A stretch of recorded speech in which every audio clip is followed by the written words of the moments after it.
രാജവെമ്പാലയെ പറ്റി ഒരു വീഡിയോ ചെയ്യാവുന്നതാണ് ഏറ്റവും കൂടുതൽ സജഷൻ നമ്മുടെ വീഡിയോയുടെ അടിയിൽ വന്നിട്ടുള്ളത്. അപ്പോൾ ഇന്നത്തെ വീഡിയോ രാജവെമ്പാല അല്ലെങ്കിൽ കിങ് കോബ്രയെ കുറിച്ച് തന്നെ ആവട്ടെ.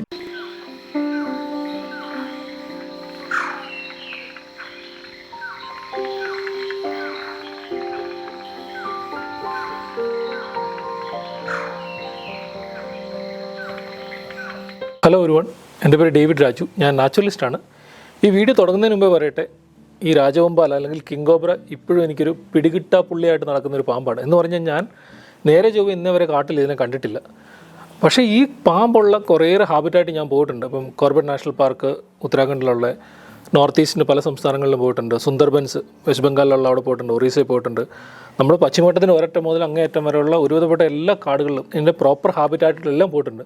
ഇപ്പോൾ അഗുംബെ എന്ന് പറയുന്ന സ്ഥലമുണ്ട്. അവിടെ പോയി കഴിഞ്ഞാൽ 2-3 ദിവസം പോയി കഴിഞ്ഞാൽ സാധാരണപ്പെട്ടവരൊക്കെ അതിൻ്റെ പ്രൈം ടൈമിൽ നമുക്ക് കിങ് കോബ്രയെ കാണാൻ പറ്റും. അത് കാണാൻ പറ്റിയിട്ടില്ല എനിക്ക്. പീച്ചി, വാഴാനി. ഇപ്പം ഞാനിവിടെ താമസിക്കുന്ന വയനാട്ടിലെ ലക്കടിയിലാണ്. അവിടെയുണ്ട് നമ്മുടെ കൂട്ടത്തിലുള്ള സ്റ്റാഫുകളൊക്കെ ഇതിനെ കണ്ടിട്ടുണ്ട്.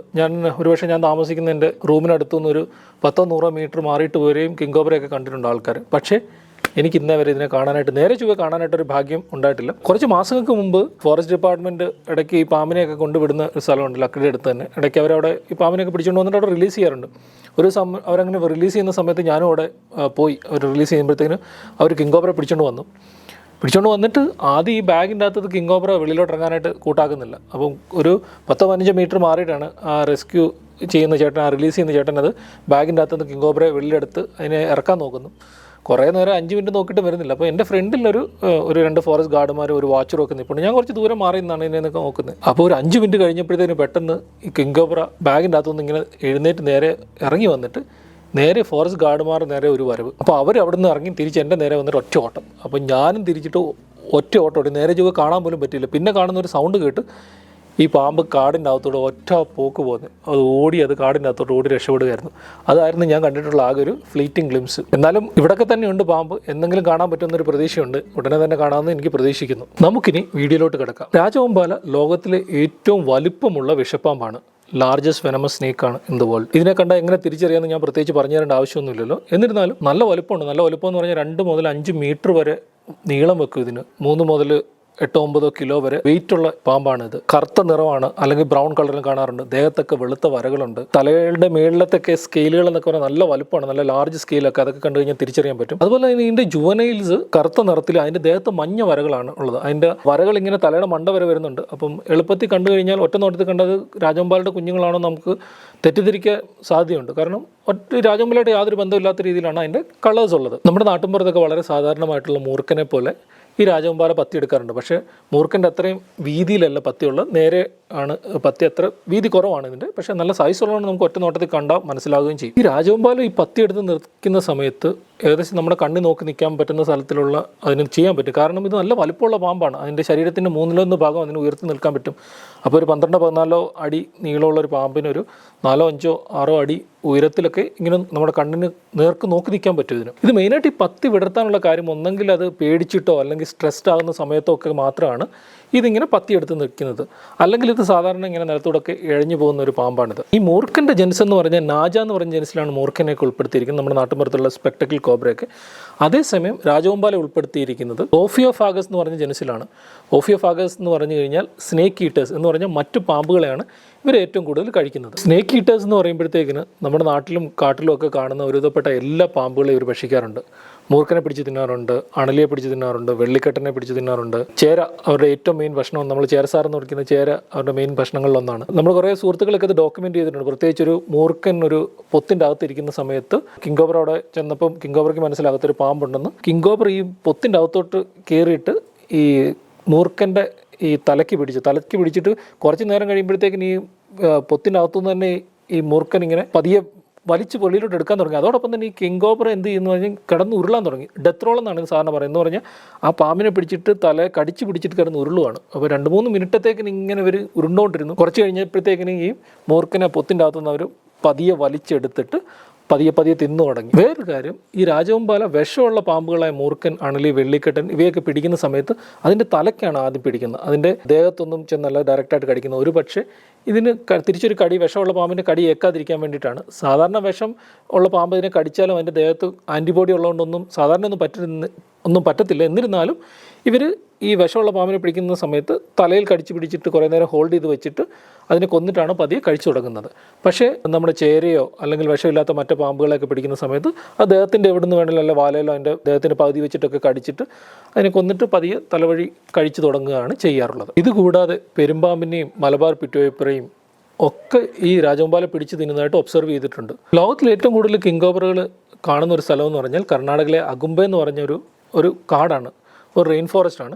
അവിടെ കുറേ സയൻറ്റിസ്റ്റുകളൊക്കെ വർഷങ്ങളായിട്ട് കിങ്കോബ്രയെ പറ്റി പഠിക്കുന്നുണ്ട്. അവിടെ അവർ കുറേ വർഷങ്ങൾക്ക് മുമ്പ് എന്താ ചെയ്യുന്നത് വെച്ചാൽ വലിയൊരു കിങ്കോബ്രയൊക്കെ പിടിച്ചിട്ട് അതിൻ്റെ ദേഹത്തൊരു റേഡിയോ ടെലിമെട്രി വെച്ച് ചെറിയൊരു ഡിവൈസ് അതിൻ്റെ ദേഹത്ത് സർജറി ചെയ്ത് അകത്ത് വെച്ചിട്ട് അപ്പോൾ അതിൻ്റെ മൂവ്മെൻ്റ് ഒക്കെ കൃത്യമായിട്ട് മോണിറ്റർ ചെയ്യാൻ പറ്റും. 24 മണിക്കൂറും അവർ ഈ ഒരു ടെലിമെട്രി സാധനം വെച്ചിട്ട് അവർ പുറകെ ഒരു ആൻറ്റിനയൊക്കെ പിടിച്ചിട്ട് ഈ കിങ്കോബ്രയുടെ പുറകെ നടന്നു. അപ്പോൾ അവർക്ക് മനസ്സിലായത് ഇത് എന്തൊക്കെ കഴിക്കുന്നുണ്ട്, എവിടെയൊക്കെ പോകുന്നുണ്ട്, ഇതിൻ്റെ ഹോം റേഞ്ച് എത്രയാണ്, ഇതൊക്കെ കൃത്യമായിട്ട് പഠിക്കാനായിട്ട് അവർക്ക് പറ്റി. ഇവർ പഠിക്കുന്ന സമയത്ത് വളരെ ഇൻട്രസ്റ്റിംഗ് ആയിട്ടൊരു കാര്യം, ഒരു വലിയൊരു മെയിൽ കിങ്കോബ്ര 4.5 മാസം കൊണ്ട് ഏകദേശം 26 പിറ്റുവൈപ്പറെ, മലബാർ പിറ്റുവൈപ്പറെ കഴിക്കുന്നുണ്ടെന്ന് അവർക്ക് മനസ്സിലായി. മലബാർ പിറ്റുവൈപ്പറെ കൂടാതെ ഹംനോസ് പിറ്റുവൈപ്പറെ കഴിക്കുന്നുണ്ടെന്ന് മനസ്സിലായി. ബാക്കിയുള്ള പാമ്പുകളെ കൂടാതെ മലബാർ പിറ്റുവൈപ്പറെ ഏറ്റവും കൂടുതൽ കാടിനകത്ത് കഴിക്കുന്നുണ്ടെന്ന് അവർക്ക് മനസ്സിലായി. അതുപോലെ തന്നെ ഇവർ മരത്തെ കയറിയിട്ട് ഏകദേശം 70% മരത്തെ കയറിയിട്ടാണ് ഇവർ പാമ്പുകളെ പിടിക്കുന്നത്. അപ്പം ഈ പാമ്പുകൾക്ക് നന്നായിട്ട് മരം കയറാൻ പറ്റും കിങ്കോബ്രകൾക്ക്. അതുപോലെ തന്നെ വെള്ളത്തിൽ നന്നായിട്ട് സ്വിം ചെയ്യാൻ പറ്റും. പുഴകളോ അല്ലെങ്കിൽ വലിയ നദികളോ ഒക്കെ ഉണ്ടെങ്കിൽ അതൊക്കെ നീന്തിയിട്ട് സുഖമായിട്ട് ഇവർക്ക് യാത്ര ചെയ്ത് പോകാൻ പറ്റും. ഈ രാജവെമ്പാലകൾ ഹണ്ട് ചെയ്യുമ്പോഴത്തേക്കിന് ഇവരുടെ കാഴ്ചയേക്കാൾ ഉപരി ഇവരുടെ നാക്ക് വെളിയിലിട്ടിട്ട് കീമോ സെൻസറി ട്രാക്കിംഗ് എന്നാണ് പറയുന്നത്. അപ്പോൾ നാക്ക് വെളിയിലിട്ട് കഴിഞ്ഞാൽ എവിടെയൊക്കെ പാമ്പ് ഇരിപ്പുണ്ടെന്ന് അവർക്ക് മനസ്സിലാവും. അതിപ്പം വലിയ ഹെവി ആയിട്ടുള്ള മഴയുണ്ടെങ്കിൽ പോലും ആ സമയത്ത് പോലും മരത്തിന് മുകളിൽ ഏതെങ്കിലും പാമ്പ് ഇരിപ്പുണ്ട് അവർക്ക് കൃത്യമായിട്ട് അത് പോയി ട്രാക്ക് ചെയ്തിട്ട് ഇവർ മരത്തെ കയറിയൊക്കെ ഇവർ പിടിക്കുന്നതായിട്ട് റെക്കോർഡ് ചെയ്തിട്ടുണ്ട്. പാമ്പുകളെ കൂടാതെ ഉടുമ്പുകളെയും മറ്റ് ചെറിയ ജീവികളെയൊക്കെ കഴിക്കുന്നതായിട്ടൊക്കെ റെക്കോർഡ് ചെയ്തിട്ടുണ്ട്. ഈ രാജവെമ്പാലയുടെ വിഷം എന്ന് പറയുന്നത് ന്യൂറോടോക്സിക് വെനമാണ്. അത് നമ്മുടെ നാഡീഞരമ്പുകളെയാണ് കൂടുതലായിട്ട് ബാധിക്കുന്നത്. പക്ഷേ ഇതിന് കടിയേക്കാനുള്ള സാധ്യത വളരെ കുറവാണ്. അതിൻ്റെ കാര്യം എന്ന് പറഞ്ഞാൽ ഒന്നാമത്തെ കാര്യം രാജവെമ്പാല നല്ല ഉൾക്കാട്ടിലൊക്കെയാണ് കാണുന്നത്, അല്ലെങ്കിൽ കാടിനടുത്തുള്ള സ്ഥലങ്ങളൊക്കെ കാണാറുണ്ട്. എന്നിരുന്നാലും ഇതൊരു വളരെ വലിപ്പമുള്ള പാമ്പാണ്. അപ്പോൾ ഒറ്റ നോട്ടത്തിൽ നമുക്ക് കാണാം നമ്മുടെ ഫ്രണ്ടിൽ ഒരു പാമ്പുണ്ട്, നമ്മൾ ആരും പോയി അതിനെ കയറി ചവിട്ടാറൊന്നുമില്ല. അതേസമയം നമ്മുടെ നാട്ടിൻപുറത്തൊക്കെ വളരെ സാധാരണയായിട്ടുള്ള വെള്ളിക്കെട്ടനോ മൂർഖനെയൊക്കെ രാത്രിയിൽ അറിയാതെ ലൈറ്റില്ലാത്ത സ്ഥലത്ത് നമ്മൾ നടന്നു പോയി അറിയാതെ ചവിട്ടിക്കഴിഞ്ഞാൽ അത് കടിച്ച് അങ്ങനെയാണ് മരണമൊക്കെ ഉണ്ടാകാനുള്ള സാധ്യത കൂടുന്നത്. പക്ഷേ രാജവെമ്പാലയുടെ കാര്യത്തിൽ അങ്ങനെ ഒരു സാധനം സംഭവിക്കാനുള്ള സാധ്യത വളരെ കുറവാണ്. കാരണം അത്രയും വലിയ പാമ്പ് തൊട്ട് മുന്നിൽ നിൽപ്പുണ്ട്, അല്ലെങ്കിൽ കാണാം കിടക്കുന്ന വഴിയിൽ ഇങ്ങനെ നീണ്ടു നിവർന്ന് കിടക്കുന്നത്. അതുകൊണ്ടൊന്നും ആരും പോയി അതിനെ ചവിട്ടിയിട്ടൊന്നും കടി മേടിക്കാനുള്ള സാധ്യത കുറവാണ്. കുറച്ച് പേര് ഇതിൻ്റെ കടിയേറ്റ് മരിച്ചിട്ടുള്ളത് ഇന്ത്യയിൽ അവർ പാമ്പിനെ പിടിക്കാൻ പോയിട്ട് ആൾക്കാർ പാമ്പിനെ അതിനെ കഴുത്തിന് ഞെക്കി പിടിച്ചവരും അതിൻ്റെ കൂട്ടിൽ കയറിയിട്ട് അതിനെ റെസ്ക്യൂ ചെയ്തവരും അങ്ങനെയൊക്കെ ആൾക്കാരാണ് രാജവെമ്പാലയുടെ കടിയേറ്റ് മരിച്ചിട്ടുള്ള. അല്ലാതെ രാജവെമ്പാലയുടെ കടിയേറ്റിട്ട് മരിച്ച ആൾക്കാർ ഇല്ലെന്ന് തന്നെ നമുക്ക് വേണമെങ്കിൽ പറയാം. ഇനി ഇതിൻ്റെ കടിയേറ്റ് കഴിഞ്ഞാൽ ഒരു മനുഷ്യനെ കൊല്ലാനുള്ള വിഷത്തിൽ കൂടുതൽ ഇത് കുത്തിവെക്കും. അപ്പം കടിയേറ്റ് കഴിഞ്ഞാൽ സർവൈവ് ചെയ്യാനുള്ള സാധ്യത കുറവാണ്. പക്ഷേ നമ്മുടെ നാട്ടിലെ മൂർഖൻ്റെ അണലിയുടെ അത്ര വിഷത്തിൻ്റെ അത്ര പോട്ടൻസി ഇതിനില്ല, അത്ര വീര്യത ഇതിനില്ല. എന്നിരുന്നാലും ഇഞ്ചക്ട് ചെയ്യുന്ന വെനം കൂടുതലായിരിക്കുന്നതുകൊണ്ട് മരണസാധ്യത കൂടുതലാണ് ഇതിൻ്റെ കടിയേറ്റ് കഴിഞ്ഞാൽ. ഇത് ഒരു ഡയണൽ സ്നേക്ക് എന്നാണ് ഇതിനെ പറയുന്നത്. പകൽ സമയത്താണ് കൂടുതലായിട്ട് ആക്റ്റീവ് ആകുന്നത്. ഇതിനെയൊക്കെ റേഡിയോ ടെലിമെട്രി വെച്ച് പഠിക്കുന്ന സമയത്ത് അവർ കൃത്യമായിട്ട് പകൽ സമയത്ത് ഫോളോ ചെയ്ത് നടക്കും. വൈകുന്നേരം സൂര്യൻ അസ്തമിക്കുന്ന സമയത്ത് ഏതെങ്കിലും ഒരു മരത്തിൻ്റെ അവിടെയോ ഏതെങ്കിലും ഒരു പൊത്തിലോ പോയിട്ട് കിങ് അവിടെ കയറിയിട്ട് അവിടെ കയറി ഉറങ്ങും. എന്നിട്ട് പിറ്റേ ദിവസം രാവിലെ 8 മണിയൊക്കെ ആയിട്ടാണ് ഇവർ ആക്റ്റീവായിട്ട് തുടങ്ങുന്നത്. അപ്പോൾ ആ ഒരു കാര്യം മറ്റുള്ള പാമ്പുകളിൽ നിന്ന് വളരെ വ്യത്യസ്തമാണ് കിങ്കോബ്രയുടെ. പകൽ ആക്റ്റീവ് ആകുന്നൊരു പാമ്പാണ്. എന്നിരുന്നാലും രാത്രി കാലങ്ങളൊക്കെ ആൾക്കാർ കണ്ടിട്ടുണ്ട്, മീറ്റിങ്ങിൻ്റെ സമയത്തോ അല്ലാത്ത സമയത്തോ ഒക്കെ ഇത് ആക്റ്റീവായിട്ട് നടക്കുന്നത് കണ്ടിട്ടുണ്ട്. എന്നാലും കൂടുതലായിട്ട് ഇതൊരു ഡയണൽ സ്നേക്കാണിത്. ഇനി ഇതിൻ്റെ ഹാബിറ്റാറ്റ് എന്ന് പറയുന്നത് നിത്യഹരിത വനങ്ങൾ, ഇലപൊഴിയും കാടുകൾ, റൈപ്പേറിയൻ ഫോറസ്റ്റ് എന്ന് പറഞ്ഞാൽ നദികളും പുഴകളും ഒക്കെ കൂടുതലുള്ള റൈപ്പേറിയൻ ഫോറസ്റ്റ്, പ്ലാന്റേഷൻസ്, ഇങ്ങനെയുള്ള സ്ഥലങ്ങളിലൊക്കെ ഈ കിങ്കോബ്രയെ കാണാറുണ്ട്. 2024 വരെ രാജവെമ്പാലകളെ ഓഫിയോഫാഗസ് ഹന്ന എന്ന് പറഞ്ഞ ഒറ്റ പേരിലുള്ള ഒറ്റ കിങ്കോബ്രയായിട്ടാണ് കരുതപ്പെടുന്നത്. പല രാജ്യങ്ങളിൽ ഇത് ഡിസ്ട്രിബ്യൂട്ടഡ് ആണ്. സൗത്ത് ഈസ്റ്റ് ഏഷ്യയിലെ പല രാജ്യങ്ങളിലുണ്ട്, ഇന്ത്യയിലുണ്ട്. 2024 വന്ന ഒരു പഠനം അനുസരിച്ച് ഇതിനെ 4 തിരിച്ചിട്ടുണ്ട്, 4 സ്പീഷീസ് ആയിട്ട്. ഇന്ത്യയിൽ നമുക്ക് 2 സ്പീഷീസ് ഉണ്ട്. നമ്മുടെ പശ്ചിമഘട്ടത്തിൽ മൊത്തം കാണുന്ന സ്പീഷീസ് വെസ്റ്റേൺ ഗാർഡ് കിങ്കോബ്ര എന്ന് പറയും. അതിൻ്റെ ലാറ്റിൻ നെയിം ഓഫിയോഫാഗസ് കലിംഗ എന്ന് പറഞ്ഞ പേരാണ് ഇട്ടിരിക്കുന്നത്. പിന്നെ നോർത്ത് ഈസ്റ്റ് ഇന്ത്യയിൽ കാണുന്നതും ഉത്തരാഖണ്ഡിലും ഒക്കെ കാണുന്ന ഒരു സ്പീഷീസ് ഉണ്ട്, സുന്ദർബൻസിലും ആൻഡമാൻസിലും ഒക്കെ കാണുന്നത്. അതിനെയാണ് ഓഫിയോഫാഗസ് ഹന്ന യഥാർത്ഥ കിങ്കോബ്ര ആയിട്ട് ഇട്ടിരിക്കുന്നത്. അത് നമ്മുടെ പശ്ചിമഘട്ടത്തിൽ കാണുന്ന കിങ്കോബ്രകളൊക്കെ നല്ല വലുപ്പമുണ്ട്. പിന്നെ സൗത്ത് ഈസ്റ്റ് ഏഷ്യയിലെ പല രാജ്യങ്ങളിലും കാണുന്ന ഒരു സുണ്ട കിങ്കോബ്ര എന്ന് പറഞ്ഞ ഒരെണ്ണമുണ്ട്. പിന്നെ ഫിലിപ്പൈൻസിൽ കാണുന്ന ലൂസോൺ എന്ന് പറഞ്ഞൊരു ഐലൻഡിൽ കാണുന്ന ഒരു ലൂസോൺ കിങ്കോബ്ര എന്ന് പറഞ്ഞ ഒരു കിങ്കോബ്ര ഉണ്ട്. അത് വളരെ ചെറിയൊരു കിങ്കോബ്രയാണ്. അപ്പോൾ ഇങ്ങനെ 4ആയിട്ടാണ് കിങ്കോബ്രകളെ തരം തിരിച്ചിരിക്കുന്നത്. ഞാനിന്ന് ഇവിടെ കാണിച്ചതും ഇന്ന് പറഞ്ഞതും ഒക്കെ നമ്മുടെ റീജിയനിൽ കാണുന്ന ഈ വെസ്റ്റേൺ ഗാർഡ് കിങ്കോബ്രയെ കുറിച്ചാണ്. ഇനി ഇവരുടെ ബ്രീഡിങ്ങിനെ പറ്റി പറയാം. ഇവരുടെ ബ്രീഡിങ് ഫെബ്രുവരി മാസം മുതൽ മെയ് മാസം വരെയാണ് ഇവരുടെ ബ്രീഡിംഗ് ടൈം. ഇവരുടെ പീക്ക് ടൈം എന്ന് പറഞ്ഞു കഴിഞ്ഞാൽ മാർച്ച് ഏപ്രിൽ മാസങ്ങളാണ് കൂടുതൽ കിങ്കോബ്ര വെളിയിൽ കാണുകയും ബ്രീഡിംഗ് ഒക്കെ കൂടുതലായിട്ട് ഒബ്സർവ് ചെയ്തിട്ടുള്ളത്. ബ്രീഡിങ്ങിന് തൊട്ട് മുമ്പ് ഇവർ മെയിലും ഫീമെയിലും ഒക്കെ കുറേയേറെ ഭക്ഷണം കഴിക്കുന്ന ഒബ്സർവ് ചെയ്തിട്ടുണ്ട്. അതേസമയം ബ്രീഡിങ്ങിൻ്റെ സമയത്ത് അവർ ബ്രീഡിങ്ങിൽ മാത്രമായിരിക്കും കോൺസെൻട്രേറ്റ് ചെയ്യുന്നത്. ഇത് പറയാൻ കാര്യം, എൻ്റെ കൂട്ടത്തിൽ ജോലി ചെയ്യുന്നൊരു പയ്യനുണ്ട്. അവൻ കുറേ മാസങ്ങൾ ഈ കിങ്കോബ്രയുടെ ടെലിമെട്രി വർക്ക് ചെയ്തിട്ടുണ്ട്. ഡെയിംലർ എന്ന് പറഞ്ഞൊരു പയ്യൻ കിങ്കോബ്രയുടെ പുറകെ തന്നെ മാസങ്ങളോളം പുറകെ നടന്നിട്ട് ഇതിൻ്റെയൊക്കെ ഒബ്സർവ് ചെയ്തിട്ടുണ്ട്. അപ്പോൾ കണ്ട കാര്യങ്ങൾ എന്ന് പറഞ്ഞാൽ, പ്രത്യേകിച്ച് ബ്രീഡിംഗ് സമയത്ത് ഒരു ഫിമെയിൽ അതിൻ്റെ സെൻറ്റ് പുറപ്പെടുവിച്ച് കഴിഞ്ഞാൽ കുറേയേറെ മെയിലുകൾ വരാൻ സാധ്യതയുണ്ട്. പ്രത്യേകിച്ച് അവിടെ റെസിഡൻ്റ് ആയിട്ടുള്ള ഒരു മെയിൽ ആൺ കിങ്കോബ്ര കാണും. ആ കിങ്കോബ്ര ബാക്കിയുള്ള അവിടെ വരുന്ന ടെറിട്ടറി വരുന്ന ബാക്കിയുള്ള മെയിലുകളായിട്ട് അടിവെക്കാറുണ്ട്. എന്ന് പറഞ്ഞാൽ നല്ല പൊരിഞ്ഞ യുദ്ധം തന്നെയാണ് അവിടെ നടക്കുന്നത്. ഏതെങ്കിലും മെയിൽ വരുന്ന സമയത്ത് അവർ ഇങ്ങനെ കോമ്പാറ്റ് ഡാൻസ് എന്ന് പറയും, ഇങ്ങനെ പിരിഞ്ഞു കയറിയിട്ട് മറ്റേ കിങ്കോബ്രയുടെ തല താഴ്ത്ത് മുട്ടിച്ച് അതിനെ തോൽപ്പിക്കാനായിട്ട് ശ്രമിക്കും. യുദ്ധം എന്ന് പറഞ്ഞാൽ കുറേ നേരം കാണും. ഇത് 45 മിനിറ്റ് മുതൽ 3 മണിക്കൂർ വരെ ചില സമയത്ത് ഇവർ ഇങ്ങനെ ഫൈറ്റ് ചെയ്ത് നിൽക്കാറുണ്ട്. ആ സമയത്ത് തന്നെ വേറെ മെയിലുകളൊക്കെ വന്നാൽ തന്നെ ഇവർ പോയിട്ട് അടുത്ത മെയിലുമായിട്ട് ഫൈറ്റ് ചെയ്യും. അങ്ങനെ 2-3 മെയിലും ഒക്കെ ആയിട്ട് ഇവർ ഈ യുദ്ധം ചെയ്യുന്നത് അല്ലെങ്കിൽ അടിപിടി നടത്തുന്നതൊക്കെ ഇവർ ഒബ്സർവ് ചെയ്തിട്ടുണ്ട്. ആ സമയത്തൊക്കെ ഒരു കാര്യം ഇവർ ഒബ്സർവ് ചെയ്ത്, ഫിമെയിൽ ഒരു ബറോയിൽ ഏതെങ്കിലും ഒരു പൊത്തിൻ്റെ അകത്ത് ഇരിക്കുകയായിരിക്കും, അല്ലെങ്കിൽ എവിടെയെങ്കിലും റെസ്റ്റ് ചെയ്യുന്ന സമയം ഇരിക്കുകയായിരിക്കും. ആ ഫിമെയിലിനെ പ്രൊട്ടക്റ്റ് ചെയ്തുകൊണ്ട് ഈ മെയിൽ അടുത്ത് തന്നെ കാണും. അത് കഴിഞ്ഞിട്ടാണ് ഇവർ മേറ്റ് ചെയ്യുന്നത്. മേറ്റ് ചെയ്യുന്ന സമയം കഴിഞ്ഞിട്ടാണെങ്കിൽ തന്നെ വേറൊരു കാര്യം ഇവർ ഒബ്സർവ് ചെയ്തിട്ടുള്ള, ചില സമയത്തൊക്കെ 10-20 ദിവസമൊക്കെ ഈ ഫിമെയിലിനെ ഈ മെയിൽ പ്രൊട്ടക്റ്റ് ചെയ്യുന്നുണ്ട്. വേറെ മെയിലുകളൊന്നും ഈ ഫിമെയിലിൻ്റെ അടുത്തോട്ട് വരാതെ പ്രൊട്ടക്റ്റ് ചെയ്യുന്നതൊക്കെ ആയിട്ട് ഒബ്സർവ് ചെയ്തിട്ടുണ്ട്. അതുപോലെ തന്നെ ഈ മെയിലും ഫിമെയിലും ഒക്കെ ഈ ബ്രീഡിങ്ങിൻ്റെ സമയത്ത് ഏതെങ്കിലും അതിൻ്റെ ഇപ്പോൾ ഒരു ചേരസാറൊക്കെ ഫ്രണ്ടിൽ വന്ന് നിന്ന് കൊടുത്താൽ പോലും കിങ്കോബ്ര ഒന്നും അതിനെ മൈൻഡ് പോലും ചെയ്യാറില്ല. നമ്മുടെ സുഹൃത്ത് കണ്ടോ, കിങ്കോബ്രയുടെ തൊട്ട് മുന്നിലൊരു റാറ്റ് സ്നേക്ക് വന്നിപ്പുണ്ട്. അതിനെ അവോയ്ഡ് ചെയ്തിട്ടാണ് ഇത് ഫിമെയിലിൻ്റെ അടുത്തോട്ടൊക്കെ പോകുന്നതായിട്ടൊക്കെ ഒബ്സർവ് ചെയ്തിട്ടുണ്ട്. അപ്പം മീറ്റിങ്ങിൻ്റെ സമയത്താണ് അവർ അതിൽ മാത്രമായിരിക്കും കോൺസെൻട്രേറ്റ് ചെയ്യുന്നത്. കോമ്പാറ്റ് ഡാൻസിൻ്റെ സമയത്തൊക്കെ മറ്റു മെയിലുമായിട്ട് അടിപിടിക്കാനായിട്ടാണ് ഇവർ നിൽക്കുന്നത്. ആ സമയത്തൊക്കെ നമ്മൾ തൊട്ടടുത്ത് നിന്നാൽ പോലും 1-2 അടി അടുത്ത് നിന്നാൽ പോലും മനുഷ്യനെയോ മറ്റു മൃഗങ്ങളെയോ ഒന്നും ഇവർ അങ്ങനെ മൈൻഡ് ചെയ്യാറേ ഇല്ല. അവർക്ക് ഐ ഡോണ്ട് കെയർ എന്നുള്ളൊരു ബിഹേവിയർ ആയിരിക്കും. അതിൽ ശക്തനായിട്ടുള്ള രാജവെമ്പാലയാണ് ഈ ഫിമെയിലുമായിട്ട് മേറ്റ് ചെയ്യുന്നത്. അപ്പം മേറ്റ് ചെയ്യുന്നതിന് മുന്നേയും ഈ മേറ്റ് ചെയ്തതിന് ശേഷം 10-20 ദിവസമൊക്കെ ഈ ഫിമെയിലിനെ ഈ മെയിൽ ഗാർഡ് ചെയ്യുന്നതായിട്ട് ഒബ്സർവ് ചെയ്തിട്ടുണ്ട്. അത് കഴിഞ്ഞിട്ടാണ് ഫിമെയിൽ പോയിട്ട് മുട്ടയിടാനായിട്ട് റെഡിയാണ്. അപ്പോൾ നമുക്കറിയാമല്ലോ, ലോകത്തിലെ കൂടുകൂട്ടി മുട്ടയിടുന്ന ഒരേ ഒരു പാമ്പാണ് രാജവെമ്പാല. അത് മഴയ്ക്ക് തൊട്ട് മുമ്പെയാണ് ഇവർ കൂടുകൂട്ടി മുട്ടയിടുന്നത്. അപ്പം കൂടുകൂട്ടി മുട്ടയിടുന്ന കാര്യം പറയുമ്പോഴത്തേക്കിന് എൻ്റെ ഒരു സുഹൃത്ത് ഒരു കാര്യം ഒബ്സർവ് ചെയ്തിട്ട് അവൻ ഫിലിം ചെയ്തിട്ടുണ്ട് ഇതിനെ. അപ്പോൾ അവനോട് ഞാൻ ചോദിച്ചു കിങ്കോബ്ര നീ കണ്ടിട്ടുള്ളതിൽ വെച്ചിലല്ല കിങ്കോബ്രയുടെ ഏറ്റവും അമേസിംഗ് ആയിട്ടുള്ള കാര്യം നീ ഒബ്സർവ് ചെയ്ത് എന്താണെന്ന് ചോദിച്ചപ്പോൾ അവൻ പറഞ്ഞൊരു കാര്യം, ഡേവിഡ്, കിങ്കോബ്രയുടെ നെസ്റ്റിൻ്റെ കാര്യം തന്നെയാണ് ഒരുപക്ഷെ ലോകത്തിലെ ഞാൻ കണ്ടിട്ടുള്ള ഏറ്റവും അമേസിംഗ് ആയിട്ട് കാര്യം. ഒന്ന് ഓർത്ത് നോക്കണം, 1-2 ദിവസം എടുത്തിട്ടാണ് ഇവർ ഈ ഇലകളെല്ലാം കൂടെ കൂട്ടിയിട്ടൊരു ഇങ്ങനൊരു മൗണ്ട് പോലെ ഒരു നെസ്റ്റ് ഉണ്ടാക്കുന്നത്. അപ്പോൾ ആ മൗണ്ടിൻ്റെ അകത്താണ് ഇവർ 20-40 മുട്ടകളൊക്കെ ഇവർ ഇടുന്നത്. അപ്പം മഴയുള്ള സമയത്താണ് ഈ നെസ്റ്റിൻ്റെ അതൊന്ന് കുഞ്ഞുങ്ങൾ വിരിഞ്ഞിറങ്ങുന്നത്. അപ്പോൾ ഒരു കാര്യം നിങ്ങൾ ഓർക്കേണ്ടത്, ഒന്ന് ഓർത്തേക്ക്, നമുക്ക് വീടുകളൊക്കെ ഉണ്ട്, നമ്മുടെ ഓടിറ്റ വീടുകളും കോൺക്രീറ്റ് വീടുകളൊക്കെ ഉണ്ട്. അത് എത്ര നല്ല വീടുണ്ടാക്കി വെച്ചാലും ചില സമയത്തൊക്കെ ചോർന്നൊലിക്കാറുണ്ട്, നമ്മളെല്ലാം വാട്ടർ പ്രൂഫിംഗ് ഒക്കെ ചെയ്യാറുണ്ട്.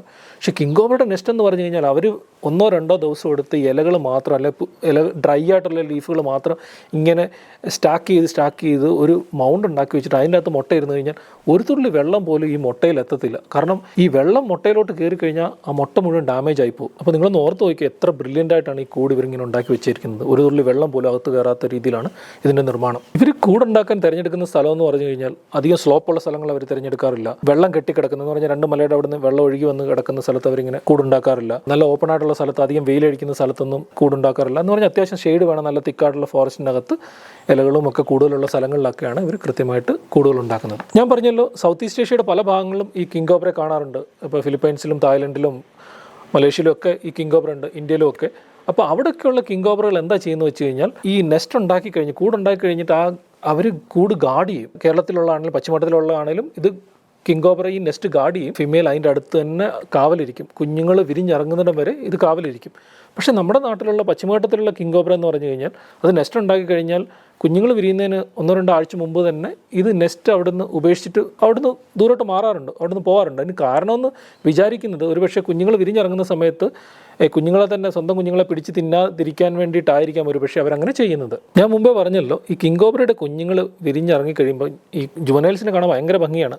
കറുത്ത നിറവും നല്ല മഞ്ഞ വളയങ്ങളും തലയുടെ അവിടം വരെയുള്ള വളയങ്ങളൊക്കെ ആയിട്ട് ഭയങ്കര ബ്യൂട്ടിഫുൾ ആണ് ഇതിനെ കാണാനൊക്കെ. ഇത് വിരിഞ്ഞിറങ്ങുന്ന സമയത്ത് കുറേയേറെ പ്രിഡേറ്റേഴ്സ് ഇതിനെ വന്ന് പിടിച്ച് തിന്നാറുണ്ട്. വേറെ പാമ്പുകളോ ബാക്കി ജീവികളോ ഒക്കെ ഇതിനെ കൊന്ന് തിന്നാറുണ്ട്. പക്ഷേ മനുഷ്യർ ഇതിനെ ഹാൻഡിൽ ചെയ്യാനോ അതിനെ പിടിക്കാനൊക്കെ നോക്കിക്കഴിഞ്ഞാൽ നമുക്ക് കടിയേറ്റ് കഴിഞ്ഞാൽ ഒരു മനുഷ്യനെ കൊല്ലാനുള്ള അത്രയും വിഷം ഇതിനുണ്ട്. ഈ കിങ്കോബ്രയുടെ കുഞ്ഞുങ്ങൾക്ക് മാത്രമല്ല, ഇപ്പോൾ മൂർഖൻ്റെ കുഞ്ഞാണെങ്കിലും അണലിയുടെ കുഞ്ഞുങ്ങളും വെള്ളിക്കണ്ഠൻ്റെ കുഞ്ഞുങ്ങളും ഒക്കെ ചെറിയ കുഞ്ഞിന് പോലും മനുഷ്യനെ കൊല്ലാനുള്ള അത്രയുള്ള വിഷമുണ്ട്. ഏത് പാമ്പിൻ്റെ കുഞ്ഞാണെങ്കിലും ചെറിയ കുഞ്ഞല്ലേ എന്നൊക്കെ ഓർത്തുകൊണ്ട് ഇതിനെ പിടിക്കാനൊന്നും പോകല്, അത് ഭയങ്കര അപകടകരമായ കാര്യമാണത്. കിങ്കോബ്രയ്ക്ക് കിങ് എന്ന് പേര് വരാൻ കാര്യം ഒരുപക്ഷെ ലോകത്തിലെ ഏറ്റവും വലിപ്പമുള്ള സ്നേക്കാണ്, അത് പാമ്പുകളുടെ രാജാവാണ് എന്നുള്ളത് കൂടാതെ ഈ കിങ്കോബ്ര മറ്റു പാമ്പുകളെ കഴിക്കാറുണ്ട്. അതൊരു മെയിൻ കാര്യമാണ്. കൂടുതലായിട്ട് മറ്റു പാമ്പുകളെ കഴിക്കുന്ന പാമ്പുകൾക്ക് കിങ് എന്നൊരു വിശേഷണം കൊടുക്കാറുണ്ട്.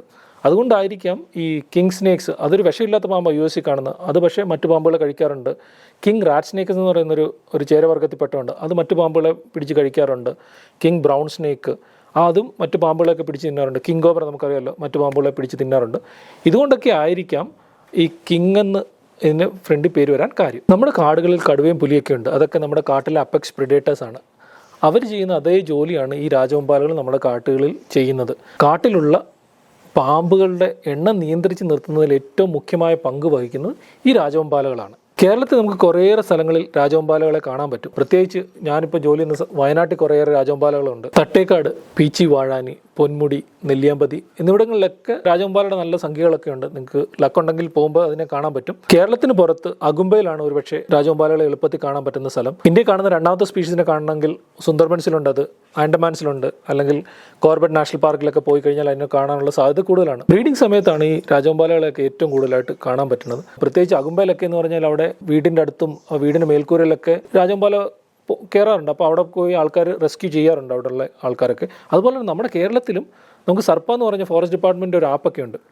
നമ്മുടെ വീടിനടുത്തോ നാട്ടിൻപുറത്തോ എവിടെയെങ്കിലും രാജവെമ്പാല, അത് ഏത് പാമ്പ് വന്നാൽ തന്നെ നിങ്ങൾ അതിൽ വിളിച്ചു കഴിഞ്ഞാൽ റെസ്ക്യൂവേഴ്സ് വന്നിട്ട് ഈ പാമ്പിനെയൊക്കെ കൃത്യമായിട്ട് ശാസ്ത്രീയമായിട്ട് റെസ്ക്യൂ ചെയ്തിട്ട് കൊണ്ടുപോയിട്ട് തിരിച്ച് അവർ കാട്ടിലേക്ക് തന്നെ തിരിച്ച് വിടാറുണ്ട്. അപ്പം നിങ്ങളുടെ വീടിനടുത്തോ എവിടെയെങ്കിലുമൊക്കെ പാമ്പുകളൊക്കെ കാണുന്നുണ്ടെങ്കിൽ ഉറപ്പായിട്ട് നിങ്ങൾ വിളിക്കേണ്ടത് ഈ സർപ്പയിലെ വോളണ്ടിയേഴ്സിനെയാണ്. അപ്പോൾ ഇതൊക്കെയായിരുന്നു രാജവെമ്പാലയെക്കുറിച്ചുള്ള വിവരങ്ങൾ. നിങ്ങൾക്ക് ഇഷ്ടപ്പെട്ടെന്ന് വിചാരിക്കുന്നു. നിങ്ങൾ എവിടെയെങ്കിലും രാജവെമ്പാല കണ്ടിട്ടുണ്ടെങ്കിൽ അത് ഉറപ്പായിട്ടും കമൻറ്റ് ചെയ്യണം കേട്ടോ. ഇനിയും ഇങ്ങനെയുള്ള വീഡിയോ ആയിട്ട് ഉടനെ വരുന്നതായിരിക്കും. Keep watching my channel. Thank you so much.